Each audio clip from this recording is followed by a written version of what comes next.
कोई भी सपना साकार करने के लिए सबसे जरूरी है सही कोच का होना। चुनिए एजुकेशन राइज को और करे आपका सपना साकार। Download the app now. Hello everyone, नमस्ते। आज के इस क्लास में हम पढ़ेंगे पतंग जो कविता है हिंदी की कक्षा 12 के लिए, उसके प्रश्न उत्तर करेंगे। पहला प्रश्न है, आसमान में रंग बिरंगी पतंगों को देखकर आपके मन में कैसे ख्याल आते हैं, लिखिए। तो जो पतंग कविता पढ़ी है उस कविता के आधार पर आपको यहाँ पर प्रश्न का उत्तर देना है। लिखेंगे कि पतंग को देखकर मेरे मन में ख्याल आता है कि मैं भी पतंग की तरह आकाश में उन्मुक्त विचरण करता, जिस तरीके से पतंग जो है वो विचरण करती है।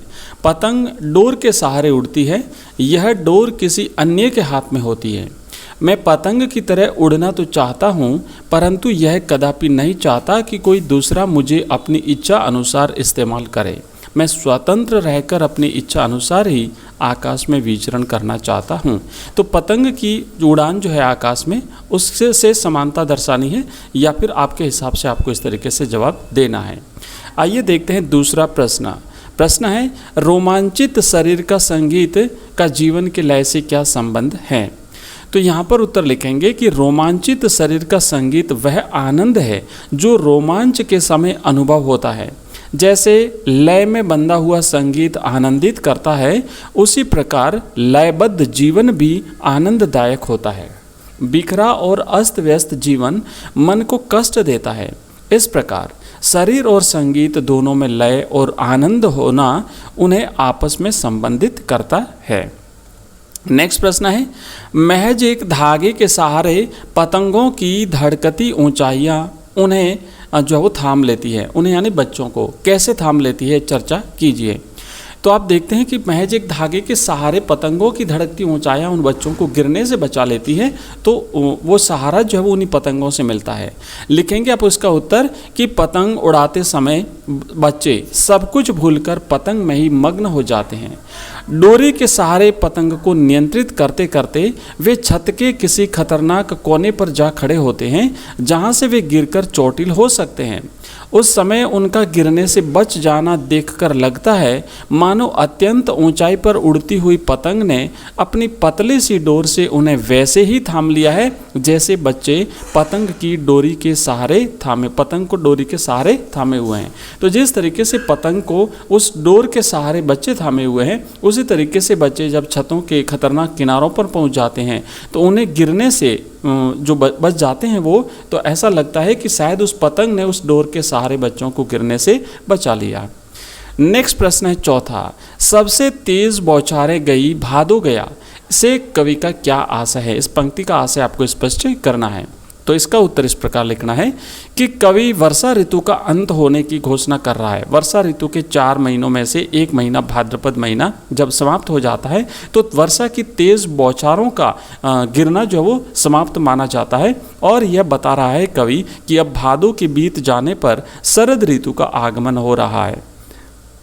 आश्विन महीने के आगमन के साथ ही शरद ऋतु का आगमन माना जाता है। आकाश स्वच्छ और निर्मल हो गया है तथा वातावरण में नमी जो है वो कम हो गई है। बिल्कुल साफ मौसम जो है वो हो चुका है। वर्षा में बादलों के छाए रहने से दिन में भी प्रकाश कम होता था। अब आसमान में बादल नहीं हैं, इसीलिए सवेरा चमकीला और लाल दिखाई दे रहा है। आइए आगे बढ़ते हैं। अगला प्रश्न, कवि ने शरद ऋतु का वर्णन किस प्रकार किया है। आप शरद ऋतु का वर्णन यहाँ पर करना है। तो कवि ने बिंबों के सहारे शरद ऋतु के आगमन का वर्णन किया है। कविता में शरद बालक का प्रतीक, चमकीली साइकिल, प्रकाशपूर्ण दिन और घंटी, पक्षियों का कलरव, चमकीले इशारे, प्रकाशित वातावरण तथा पुल, वर्षाकालीन बाधाएं का वर्णन है। तो ये विभिन्न बिंबों के माध्यम से अलग अलग चीज़ों का वर्णन किया है यहाँ पर कवि ने, कि जो शरद है ना, ये बालक का प्रतीक है, इसे बालक माना है। और शरद आया पुलों को पार करते हुए, मतलब उसे बालक बताया गया है। मानवीकरण अलंकार का प्रयोग कवि ने यहाँ पर किया है, तो उसे बालक का प्रतीक माना है। चमकीली साइकिल यहाँ पर कवि ने जो प्रकाशपूर्ण दिन है उसे चमकीली साइकिल कहा है। जो पक्षियों का कलरव है उसे घंटी माना है, साइकिल की तेज बजती हुई घंटी।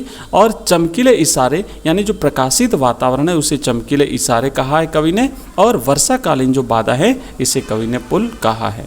शरद रूपी बालक अपनी साइकिल तेज चलाते हुए, अपनी नई चमकीली साइकिल को तेज चलाते हुए पतंग उड़ाने के लिए बच्चों को बुला रहा है। और अगला प्रश्न है छठा, पतंग कविता के आधार पर पतंग की विशेषताओं का वर्णन कीजिए। तो इसका उत्तर इस प्रकार लिखना है कि पतंग कविता में कवि ने शरद ऋतु में आसमान में उड़ने वाली पतंग का वर्णन जो है वो किया है। कवि ने बताया है कि पतंग दुनिया की सबसे हल्की और रंगीन चीज़ है। वह दुनिया के सबसे पतले कागज से बनी हुई है। उसमें बांस की सबसे पतली कमानी लगी हुई है। बच्चे उसे आसमान में उड़ाते हैं। बहुत हल्की और नाजुक होने पर भी वह आसमान में खूब ऊंचाई पर उड़ती हैं। तो ये विभिन्न विशेषताएं जो है वो इस कविता में, पतंग की विशेषताएं जो है वो इस कविता में कवि ने बताई है। नेक्स्ट प्रश्न है, सीटियों, किलकारियों और तितलियों की नाजुक दुनिया किसे कहा गया है। तो कवि यहाँ पर क्या कहते हैं कि जब बच्चे पतंग उड़ाते हैं और जब उनकी पतंगें आसमान में ऊंचाई पर उड़ती हैं तो उस समय बच्चे जो है वो आनंदित होते हैं। उसी का वर्णन कवि यहाँ पर करते हुए कहता है कि आकाश में रंग बिरंगी पतंगें उड़ रही है जो तितलियों के समान दिखाई देती है। तितलियाँ भी आसमान में उड़ती है, रंग बिरंगी तितलियाँ होती है। तो उसी तरीके से पतंगें जो है वो आसमान में उड़ती हुई तितलियों के समान दिखाई देती है। उनका तन्मयतापूर्वक आनंद लेते हुए बच्चे सीटियां बजा रहे हैं। बहुत आनंद आ रहा है बच्चों को और वे शोरगुल कर रहे हैं। बच्चों की इस दुनिया को सीटियों, किलकारियों और तितलियों की नाजुक दुनिया कहा गया है। नेक्स्ट जो प्रश्न है, अगला प्रश्न है, पतंगों की तितलियों से क्या समानता है। क्योंकि कवि ने अंतिम जो पंक्तियां हैं उसमें तितलियों से समानता दर्शाने का प्रयास जो वो कवि ने किया है। तो यहाँ पर आप लिखेंगे कि कवि ने आकाश में उड़ने वाली पतंग को तितलियों के समान बताया है। पतंग भी कोमल होती है तथा वह रंग बिरंगे हल्के कागज़ की बनी होती है। तितलियों के समान पतंगें भी आसमान में स्वतंत्रता पूर्वक इधर से उधर और ऊपर से नीचे लहराती हैं। तो इस तरीके से तितलियों के साथ समानता कवि ने यहाँ पर दर्शाई है। पतंगें कोमल होती है, तितलियाँ कोमल होती है। पतंगें रंग बिरंगी होती है, तितलियाँ भी रंग बिरंगी होती है। पतंगें हल्की होती है, तितलियाँ भी हल्की होती हैं। तितलियाँ आसमान में उड़ती हैं, पतंगें भी आसमान में उड़ती हैं। तो इस तरीके से इनका जो है वो इनकी समानता यहाँ पर दर्शाई है कवि ने। नेक्स्ट प्रश्न है, छतों को भी नरम बनाते हुए। तो छतों को नरम बनाने का क्या आशय है। तो यहाँ पर आप लिखेंगे कि बच्चे जब पतंग उड़ाते हुए ईंट पत्थर की कठोर छतों पर इधर से उधर भागते हैं तो उन्हें छतें कठोर नहीं लगती, क्योंकि उनका पूरा ध्यान पतंग उड़ाने में लगा रहता है। और नंगे पांव जब वो छतों पर दौड़ते हैं तो छतें बिल्कुल भी उन्हें कठोर नहीं लगती। वे छत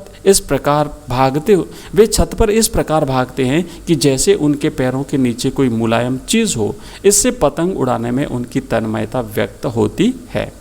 नेक्स्ट प्रश्न है, डाल की तरह लचीला वेग किसका बताया गया है और क्यों बताया गया है। तो जिस तरीके से डाली जो होती है, पेड़ की डाली, अगर उसे हम खींच करके छोड़ेंगे तो वेग के साथ वो ऊपर जाती है, नीचे आती है। तो पेड़ की जो डालियाँ हैं वो हवा के झोंकों से तेज़ी से ऊपर नीचे होती है और इधर उधर झूलती हैं।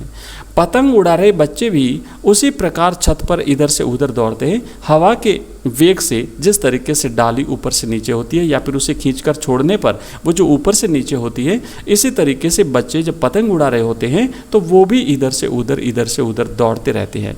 बच्चों की चंचलता को डाल की तरह लचीला वेग कहा गया है।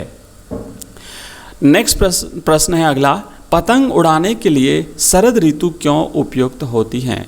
दोस्तों, अगर आपको इस वीडियो की पीडीएफ चाहिए तो इस वीडियो के डिस्क्रिप्शन में हमारे टेलीग्राम चैनल का लिंक दिया हुआ है, ज्वाइन कर लीजिए। और साथ ही साथ हमारा जो ऐप है उसे भी ज्वाइन कर लीजिए, वहाँ पर हमारे सभी वीडियोस की पीडीएफ आपको मिल जाएगी।